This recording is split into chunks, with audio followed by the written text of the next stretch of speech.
So creatine has been sitting in gym bags for over 30 years, and the people taking it think they know exactly what it does. They think it fills their muscles with water, they think it helps them lift a little heavier, run a little faster, and recover a little quicker. And you know what? They're right about all that. But what they don't know, what almost nobody is talking about, is what creatine is doing to your gut in a very beneficial way. For those of you new to the channel, my name is Dr. Matthew Glover, and I'm a clinical gastroenterologist in Las Vegas, Nevada. I do colonoscopies and scopes every single week.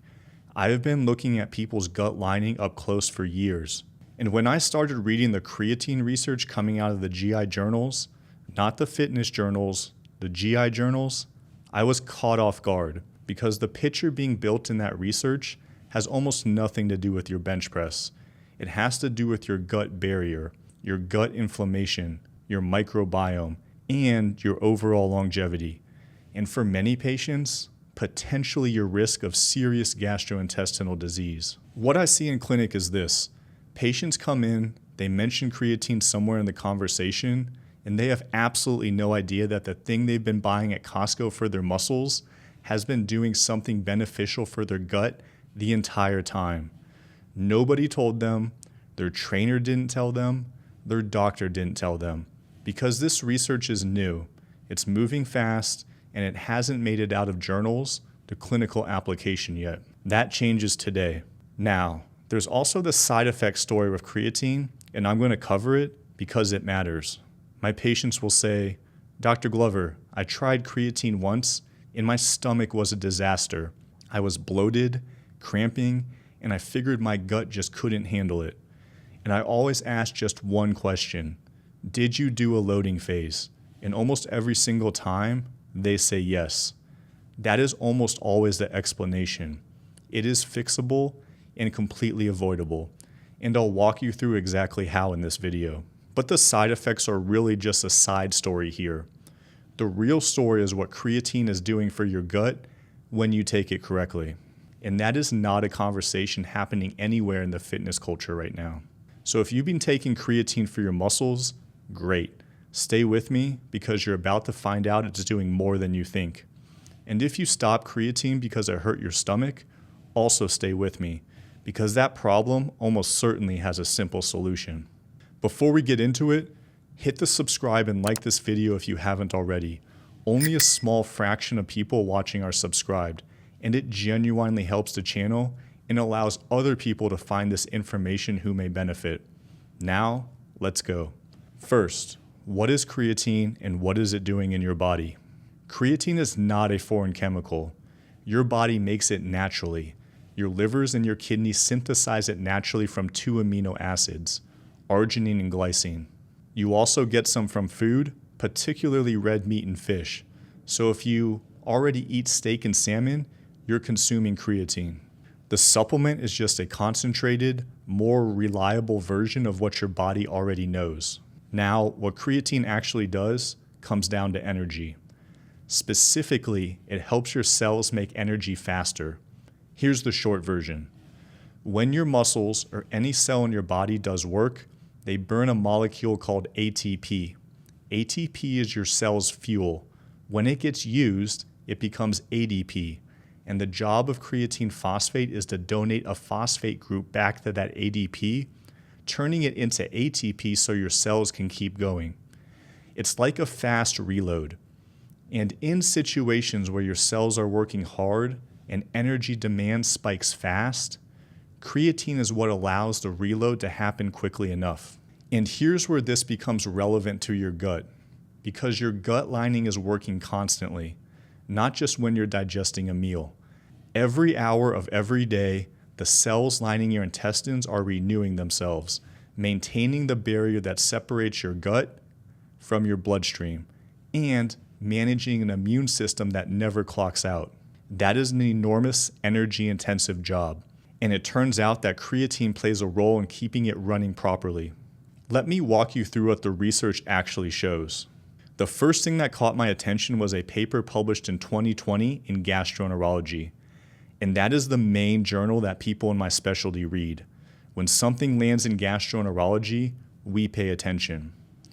This study looked at colon tissue taken directly from patients with inflammatory bowel disease, Crohn's and ulcerative colitis, and compared it to tissue from people without IBD.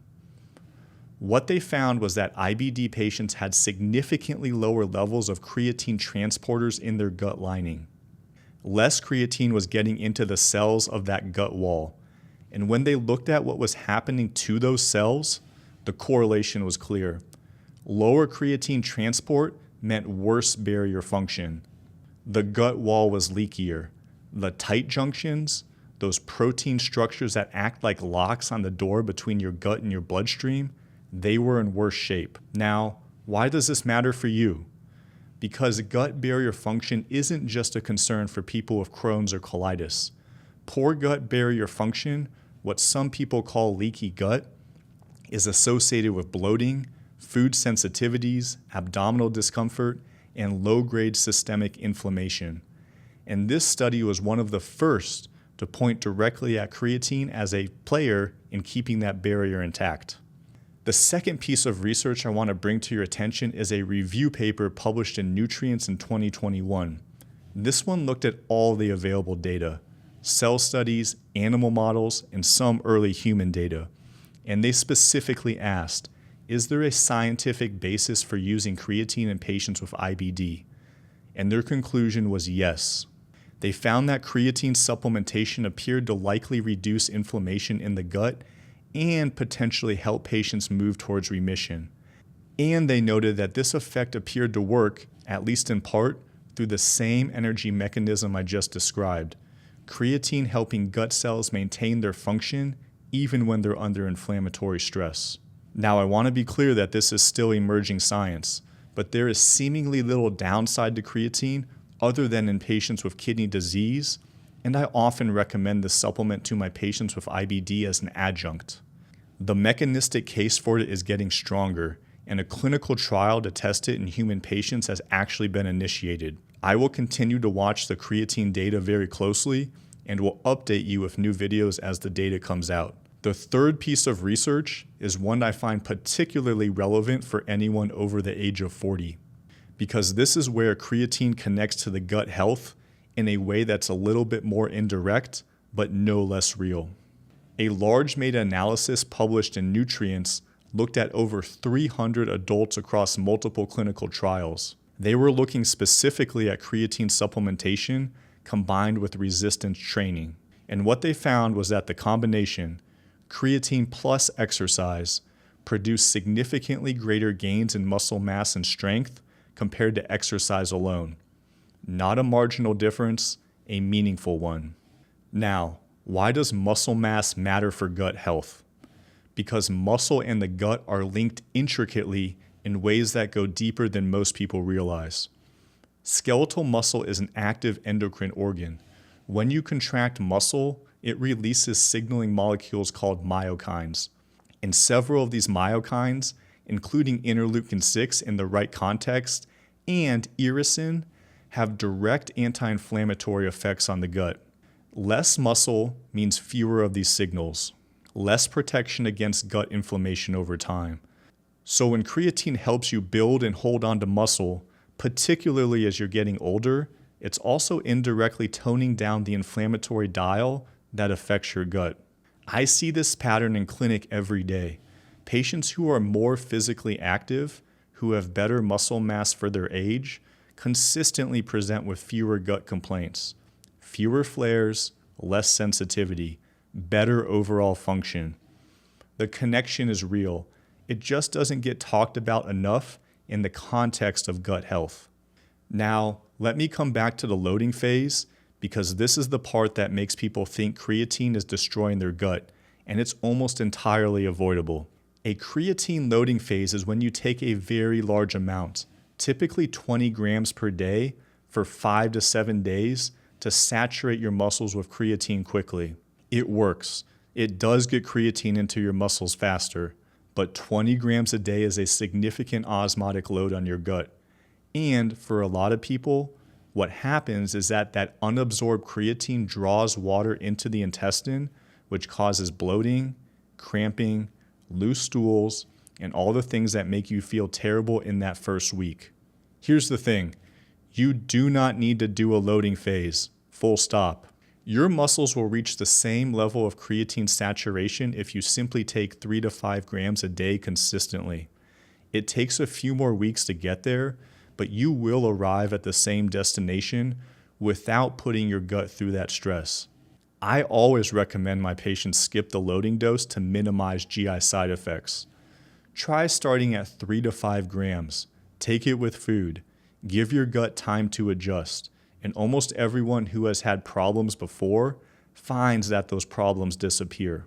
So if creatine has been on your radar, but your gut has been the thing stopping you, that is almost certainly the explanation. And that is almost certainly fixable. Okay, let me bring all this together for you. Creatine is one of the most well-studied supplements in the history of sports science. But what's been quietly emerging in the GI research over the last several years is that its role may extend well beyond muscle. The gut lining data, the IBD inflammation research, the gut-muscle connection in aging.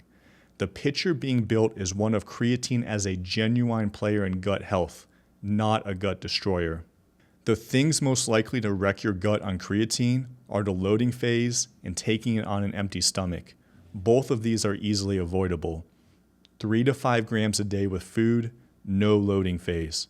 Give it a few weeks and pair it with some resistance training because that combination appears to be where the benefits both for your muscles and gut are the strongest. Creatine, like anything else, is not a miracle supplement. Nothing in medicine is. But creatine is probably the most under-discussed tool for gut health that your gym has been hiding in plain sight. If this video was useful, give it a like and subscribe to the channel. And drop a comment below telling me whether you've had gut issues with creatine before and whether you were doing a loading phase. I love reading and responding to the comments, and I will see you in the next one.